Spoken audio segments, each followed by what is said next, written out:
Hello दोस्तों। मैं अपना मेडिकल का एक्सपीरियंस आप लोगों के साथ शेयर कर देता हूँ, रिव्यू दे देता हूँ कि कौन-कौन से टेस्ट हुए थे, क्या-क्या इश्यूज़ आए थे, कितना टाइम लगा था और अगले दिन किन-किन को बुलवाया है, ठीक है? तो सबसे पहले हमें डीवी होने के तुरंत बाद हमें एक मेडिकल का सूचना पत्र दिया गया था। उसमें लिखा था कि आपको कौन-सा ज़ोन मिला है मेडिकल वाला, ठीक है? तो जैसे मेरे को जयपुर वाला मिला था। तो अगले दिन हम जयपुर चले गए, रेलवे स्टेशन के जस्ट 500-600 मीटर पीछे की साइड ही है रेलवे का हॉस्पिटल। हम वहाँ टाइम से पहले पहुँच गए 9:30 साढ़े 8 बजे, ठीक है? और भूखे पेट गए थे और खाना-पीना चाय कुछ भी नहीं दिया, पानी खूब पियो, जितना हो सके पानी पियो, 1 बोतल पी लो, 2 बोतल पी लो, जितना हो सके। अ, उसके बाद आपको 9 बजे या सवा 9 बजे के आस-पास जो भी आपको अजमेर ज़ोन से जो भी टीचर या भैया अलॉट हुए, तो वो भी आपके साथ वो जयपुर आएँगे, ठीक है? वो आपके अप्रूवल का कुछ भी डॉक्यूमेंट या कुछ लेके आएँगे और वो आपके मेडिकल जो भी दे रखा है जयपुर, बीकानेर, वो आएँगे वहाँ पे वो भैया और आपका वो डॉक्यूमेंट उनको दे देंगे, ठीक है? वहाँ जाने के बाद आपको बुलाएँगे बारी-बारी, एक रोल नंबर वाइज़, मतलब जो लिस्ट में नाम है उसके अकॉर्डिंग आपको बुलाएँगे, आपको नंबर अलॉट होगा। 1, 2, 3, 4, 5, 6, 7, 15 तक नंबर अलॉट होगा आपको और आपको एक पेपर दिया जाएगा। पेपर के ऊपर आपको जो भी नंबर अलॉट मिला है, वो पेपर के ऊपर लिख दो। जैसे मेरे को 9 नंबर मिला था, तो मैंने ऊपर 9 नंबर लिखा, 8 नंबर मिला तो मैंने 8 नंबर लिखा, ऐसे, ठीक है? उस पेपर पे आपको 2 चीज़ें छोड़ देनी है, एक तो रजिस्ट्रेशन नंबर और उसके नीचे एक और चीज़ है, वो दोनों छोड़ देना है और बाकी सारी डिटेल्स भर देना है। आपका नाम, आपके पिताजी का नाम, आपकी आपकी उम्र क्या है, कितने माह आपकी उम्र और कितने माह तक हो चुके हो और उसमें कुछ और भी डिटेल्स है कि आपको कुछ बीमारी है वगैरह, उसमें वो पीछे की साइड लिखा है, वो डिटेल्स भर देनी है, साइन करना है और उस पे आपको फ़ोटो चिपका देनी है। फ़ोटो के लिए आप अपने पास ग्लू रखें और कैंची रखें, ताकि आप उस फ़ोटो को काट कर छोटा कर सको और आराम से ग्लू की सहायता से उसको लगा सको और आप अपने साथ एक आधार कार्ड की फ़ोटोकॉपी रखें और वो दोनों वो जो आपको पेपर दिया गया है छोटा-सा और आधार कार्ड दोनों अटैच करके वापस उनको रोल आपको नंबर जो अलॉट हुआ था, वो सीरियल वाइज़ उनको जमा करवा देना है वापस, ठीक है? हाँ, एक और बात, अगर आपकी आँखों पे चश्मा लगा है, तो हॉस्पिटल से एक अच्छा-सा प्रिस्क्रिप्शन बनवा के लाएँ और उसपे नंबर लिखे होने चाहिए कि कौन-सी आँख का कितना नंबर है, मतलब चश्मा कितने नंबर का है आपका, ठीक है? वो प्रिस्क्रिप्शन बनवा के लाएँ और वो भी उसके साथ अटैच करें, ये जिनके चश्मा है उनके लिए मैं बता रहा हूँ, ठीक है? वो फिर जमा करवाने के बाद आपको डिटेल्स आपको जो भी डॉक्यूमेंट्स हैं ना आपके सारे, वो एक बार साइड में रख देना, कोई भी लोड मत लेना, आपके जो भी रिश्तेदार हैं उनको दे देना, आपको मेडिकल के लिए सूचना पत्र मिला था अजमेर से, वो भी आप रख देना, वो भी साथ में रखना, अपने पास सिर्फ एक आधार कार्ड रखना ओरिजिनल, एक फ़ोटोकॉपी रखना आधार कार्ड की और इसके अलावा आपको कुछ भी पास में नहीं रखना है, रख सकते हो, ऐसा कोई नीड तो नहीं है, पर आपके ऊपर है वो, ठीक है? लोड लेना है तो लोड ले सकते हो अपने ऊपर। फिर वो पेपर दोनों जो आपको पेपर दिया था उसके साथ आधार कार्ड अटैच करके, साइन करके, फ़ोटो लगा के उनको दे दो अंदर, वो आपको वो अपने रजिस्टर में आपका मोबाइल नंबर लिखेंगे, आपका नाम लिखेंगे और आपसे साइन करवाएँगे। फिर आप फ्री हो। फिर आपको क्या करेंगे, 2 का ग्रुप बनाएँगे। मतलब अगर आप 15 लोग हो तो एक 7 का ग्रुप बनेगा, एक 8 का ग्रुप बनेगा। 14 लोग हो तो 7-7 का ग्रुप बनेगा। आप जितने भी उसके हिसाब से आपका 50 या 40 उसके हिसाब से आपका ग्रुप बनेगा, ठीक है? जैसे हम 13 लोग थे तो एक 6 और 7 का ग्रुप बना था। दोनों दोनों ग्रुप्स को अलग-अलग डॉक्टर्स अलॉट थे हमारे टाइम तो, ठीक है? एक डॉक्टर्स के पास अलग मेडिकल स्टैंडर्ड चल रहा था, मतलब सारे मेडिकल तो सेम ही हो रहे हैं पर डॉक्टर्स अलग थे, ठीक है? तो हमारे ग्रुप में कौन-कौन से टेस्ट हुए थे वो आपको बता देते थे। हमारा ग्रुप था 7 लोगों का ग्रुप था, ठीक है? तो हमारे 6 लोगों का ग्रुप था, तो हमारे सबसे पहले हुआ था एक्स-रे टेस्ट। हमें वो फॉर्म भरवाने के बाद हमें एक भैया अलॉट हुए थे, वो भैया हमें एक्स-रे टेस्ट के लिए लेके गए थे हॉस्पिटल के अंदर। एक्स-रे में आपके कुछ भी स्टील वगैरह कुछ भी मेटल का कुछ भी पहना हुआ नहीं होना चाहिए, ठीक है? वो आपके चेस्ट का एक्स-रे लेंगे और एक्स-रे लेने के बाद आप वहाँ से फ्री हो जाओगे और वो फिर भैया आपको दूसरे डिपार्टमेंट लेके जाएँगे, वो होगा यूरिन का टेस्ट होने वाला डिपार्टमेंट। वहाँ आपको एक छोटा-सा बॉक्स दिया जाएगा, उसमें आपको एक वॉशरूम में जाके उसमें आपका जो भी यूरिन है उसको कलेक्ट कर लेना है और वो आप वापस आपको जाके अंदर जमा करवा देना है, ठीक है? डायबिटीज़ चेक करने के लिए, शुगर टेस्ट करने के लिए यूरिन से सारा टेस्ट हो जाएगा, ठीक है? फिर यूरिन चेक करवाने के बाद एक्स-रे हो गया, यूरिन हो गया, फिर शायद इसके बाद हुआ फिर हमारा विज़न टेस्ट हुआ था। मतलब हमें एक मैम आए थे, मैम ने हमारा विज़न टेस्ट किया था, वो कुछ छोटे-छोटे लिखे हुए थे, कुछ सेंटेंस लिखे हुए थे, तो वो सेंटेंस वन बाय वन आँखों के साथ चश्मा है तो चश्मे के साथ और बिना चश्मे है तो बिना चश्मे के साथ दोनों के साथ पढ़वा रहे हैं, एक-एक आँख से पढ़वा रहे हैं, कॉपी रख देंगे आपके नाक के ऊपर, एक आँख से पढ़ो, फिर वापस उस आँख से पढ़ो तो सबसे छोटी लाइन जो पढ़ लेता है इसका मतलब आपकी आँख नियर विज़न में काफ़ी अच्छी है। फिर आपको दूर वाला टेस्ट होता है, फार टेस्ट होता है, उसका भी टेस्ट किया जाएगा। उसमें क्या होगा आपके हमारे जयपुर में क्या था यहाँ सी शेप था सबके ऊपर, ठीक है? अलग-अलग शेप के थे मतलब साइज़ सबका सी शेप था बट साइज़ सबका अलग-अलग था, ठीक है? तो उसमें जो मैम थे वो आपको 6 मीटर के डिस्टेंस पर बैठा देंगे और वो सी रोटेट करते रहेंगे। फिर आपसे पूछेंगे कि जो सी का ओपन हिस्सा है वो किस साइड है, लेफ्ट साइड है, राइट साइड है, अबोव है या बिलो है? तो वो आपसे अगर आँखों का चश्मा है तो आँखों सबका बारी-बारी होगा। एक मतलब आँखों का चश्मा है तो विदाउट चश्मा भी चेक होगा और चश्मे के साथ भी चेक होगा, दोनों आँखों से भी होगा, सिंगल आँख से भी होगा, ठीक है?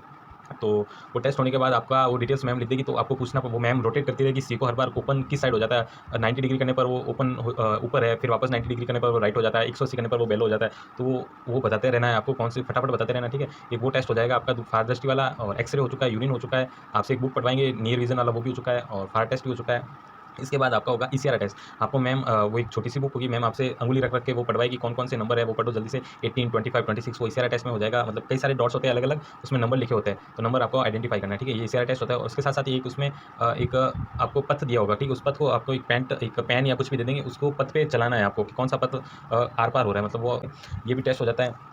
फिर एक और टेस्ट होता है जिसमें आपको कलर विज़न होता है, जिसमें रेड, ब्लू, येलो, व्हाइट वगैरह ये आपको कलर्स दिखाए जाते हैं। मतलब आपको एक अंधेरे में बैठा दिया जाएगा 6 मीटर की डिस्टेंस पर और एक छोटे, बड़े अलग-अलग साइज़ के रेड कलर के डॉट्स, ब्लू कलर के डॉट्स दिखाए जाएँगे और आपको उसको आइडेंटिफ़ाई करना है, ठीक है? और कुछ फिर एक फिज़िकल का टेस्ट हुआ था जिसमें जो ग्रुप था 6 या 7 का, हमें एक साथ लेके गए थे एक सर के पास, जिन्होंने हम सबको एक लाइन में खड़ा कर दिया था और मतलब वो कोई हाइड्रोसिल टेस्ट आपने सुना होगा, शायद वही होगा, ठीक है? हमें एक साथ खड़ा कर दिया और हमें पूरा मतलब कपड़े उतरवाए थे, पैंट वगैरह सारी सारी सब कुछ उतरवाया था और 5 से 10 सेकंड का एक प्रोसेस था, ठीक है? और बारी-बारी सबको मतलब खाँसना था, खाँसने के बाद वो डॉक्टर आपको दूर से ही चेक करते हैं मतलब, ठीक है? 5 या 10 सेकंड का एक प्रोसेस होता है, ठीक है? खाँसते हैं और फिर खाँसने के बाद आपको वापस पैंट वो अंडरवियर सारी पहन पहन के वापस चले जाना है। अगर किसी का इश्यू हो तो डॉक्टर को पता चल जाता है, वो अपना रिव्यू दे देता है, ठीक है? उसी दौरान वो दूर से ही देख लेता है। इसके बाद हमें वापस आई सर्जरी के लिए भी एक टेस्ट हुआ था, जिसमें पता चलता है कि आपकी आई सर्जरी पहले हुई है कि नहीं है, तो वो भी पता चल जाता है। यहाँ काफ़ी अच्छी टेक्नोलॉजी है। अगर बाई चांस काफ़ी पुराना आपके चाहे 10 साल पहले भी सर्जरी हुई, वो भी पता चल जाता है, ठीक है? तो उसमें आपको कुछ नहीं, आई सर्जरी में वो आपकी मशीन्स के थ्रू आपकी आँखें देखेंगे और उससे पता चलेगा कि आपकी आई सर्जरी हो रखी है कि नहीं हो रखी है, ठीक है? इसके अलावा हमारा एक ब्लड प्रेशर टेस्ट भी हुआ था, जिसमें किसी अगर 150-160 तक चली जाती है, तो उसको वापस बैठने के लिए बोल दिया जाता था और उसका कुछ समय बाद पश्चात वापस उसका टेस्ट किया जाता था, ठीक है? ब्लड प्रेशर का।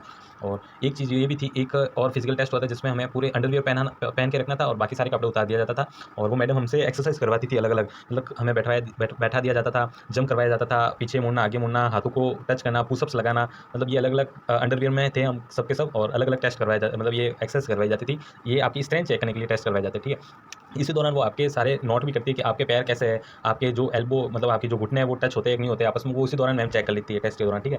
तो अगर जैसे हमारे टाइम एक भैया थे, उनके उनके फ्लैट फुट का मैम को थोड़ा डाउटफुल लगा था, तो सिर्फ़ उन्हीं को अंदर बुलाया था और पैरों पे इंक लगाकर उनका फ्लैट फुट फुट भी चेक किया था। मतलब ऐसे उनको पता चल गया था कि कुछ फ्लैट वगैरह है, तो डाउट वगैरह था, तो वो डाउट उनका क्लियर हो गया, ठीक है? वो फ्री हो गए। मतलब पर्सनली उनको ही बुलाया था, किसी को नहीं बुलाया था और एक भैया और थे जिनके कुछ आई का इश्यू था, तो उनको अलग से आई का कुछ कलर विज़न वगैरह कुछ टेस्ट करवाया था, उन्हीं को करवाया था पर्सनली, क्योंकि उनको थोड़ा-सा डाउट लगा था। और फिर आपको क्या बुलाया वापस बुलाया जाएगा और आपसे साइन एक कुछ फॉर्म वगैरह होगा, लंबी सी कॉपी वगैरह होगी, उसपे आपको साइन करवाए जाएँगे 3 बार और लेफ्ट थंब करवाया जाएगा और वापस आपसे पूछा जाएगी, आपसे इससे पहले ऑपरेशन हुआ है या नहीं? नो भरना है, आपको ये वाला डिसेबिलिटी है नहीं, तो वो सारी डिटेल्स वापस आपसे भरवाई जाएगी। नो, नो, नो मतलब जो भी आपके इश्यू है, तो वो येस, नो भरते रहना, ठीक है? एंड और आपको क्या-क्या टेस्ट हुआ है, वो एक बार वापस मैं बता देता हूँ, कौन-कौन से टेस्ट हुए थे हमारे, ठीक है? तो सारे टेस्ट एक बार बता देता हूँ। एक तो एक्स-रे टेस्ट हुआ था, यूरिन का टेस्ट हुआ था और जिसमें हमें सैंपल लिया था यूरिन का उनको एक बॉक्स में। एक लेसिक चेक हो गया था, आई की सर्जरी हुई है या नहीं, वो भी हो गया था। एक नियर विज़न वगैरह एक बुक पढ़वाई थी हमसे अलग-अलग आँख से। ईसीआर टेस्ट है जिसमें काफ़ी सारे डॉट से उनमें नंबर लिखा था, तो वो पढ़ना होता था 15-17 जो भी नंबर था और पेंट उतार के वो भी वो चेक किया था आपका जो भी हाइड्रोसिल टेस्ट होता था और दूर जो फार विज़न होता है वो भी चेक करवाया, वो सी शेप होता था, उसको रोटेट करते थे और इसके अलावा कपड़े खोलकर हमसे पुशअप्स वगैरह उठक-बैठक वो सारी करवाई थी स्टेन चेक करने के लिए और कलर विज़न के लिए ग्रीन, ब्लू, रेड लाइट वाला भी टेस्ट हो गया, ब्लड प्रेशर टेस्ट भी हो गया, फ्लैट फुट जिनके इश्यू था वो भी हुआ था यहाँ पे और डॉक्यूमेंट और फाइनली उन्होंने इन सब टेस्ट के बाद हमसे एक डॉक्यूमेंट पर साइन करवाए और फिर हमें एक ग्रुप को फ्री कर देते हैं, मतलब ग्रुप वाइज़ जो ग्रुप पहले फ्री हो जाता है उनको फ्री कर देते हैं, ठीक है? और जनरली 4 तो बज गए थे हमारे टाइम, 4-5 बज गए थे उस समय। दोनों ग्रुप हमारा साथ-साथ ही रिलीज़ हुआ था, दोनों का साथ-साथ ही टेस्ट हुआ था, ठीक है? और इसके अलावा मैंने यही टेस्ट हुए थे और कुछ याद आ जाएगा तो मैं आपको कमेंट बॉक्स में बता दूँगा कि हाँ, ये भी हमारा एक टेस्ट हुआ था। और बीच में आपको खाने के लिए टाइम भी दिया जाएगा, शायद 1-2 बजे आपको टाइम दिया जाए, 1-2 बजे आपको खाने के लिए बोल दिया जाएगा। आप खाना खा के आराम से आ जाओ, आधा घंटा, पौन घंटा आराम से और वापस आ जाओ। फिर जो भी टेस्ट बाकी है आपके, वो टेस्ट कंटिन्यू किए जाएँगे।